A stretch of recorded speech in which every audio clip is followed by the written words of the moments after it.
first piece was entitled Spine of the Devil by Bullock. He said he named that piece after a road in Texas that's very, very curvy, and the name of that road that people call it is the Spine of the Devil.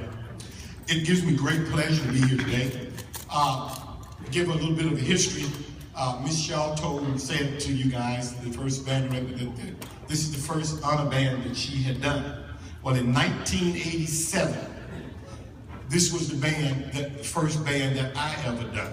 I had been here, come here to Georgia, invited by the district to do the band, so that was my first time. So when she told me this was her first time coming, kind of brought back memories, because when I came, I was scared to death. Okay? But you know, it's something you always ask for, and you want to do it. All right, the next piece we're going to play is a piece of mine that I wrote for a band in Canada, and it's entitled The Day the Clowns Cry. I'm always looking for unique titles.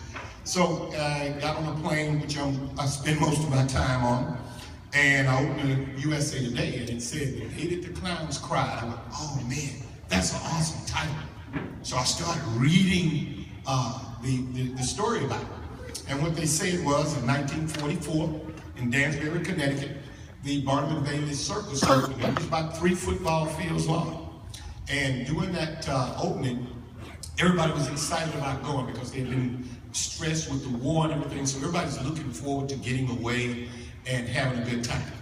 Well, about 20 minutes to that, before that happened, it was hot. So they decided, well, let's hose down the tent so it'll be kind of cool inside. So they hosed down the tent with only liquid they could find, and it was flammable, thinking that nothing would happen. Okay? Well, 20 minutes into the circus, 2 little kids started a fire as a prank. And in 20 minutes, that football field was gone. I mean, the tent was gone. 168 people died that day. 2/3 of them were children that got trampled coming out. And one of the photographers, which they still printed that picture in the paper, was coming out with a kid, one of the clowns, and he was crying. And that's when the newspaper had captured that picture, and they called it The Day That the Clowns Cried. So when I heard that, I said, I gotta write about this. You know, I'm always looking for some inspiration.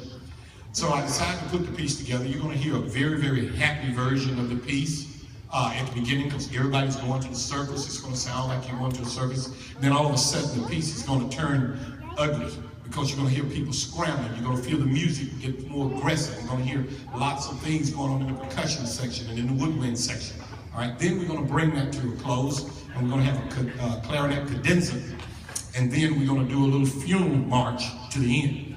So I tried to find a piece, a folk tune that I could unite with this piece, knowing that I was gonna be writing for a group in Canada. So I chose Twinkle Twinkle Little Star. Let me see if I can get our first-year clarinet player. Can you go ahead and play the original version of that just for a second for me? Here we go.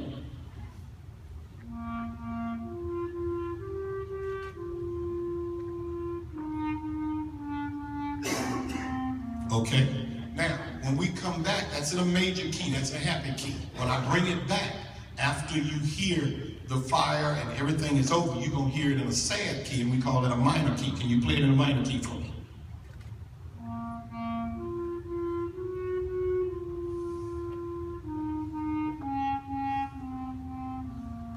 Good, okay. This is the performance of The Day the Clowns Cry.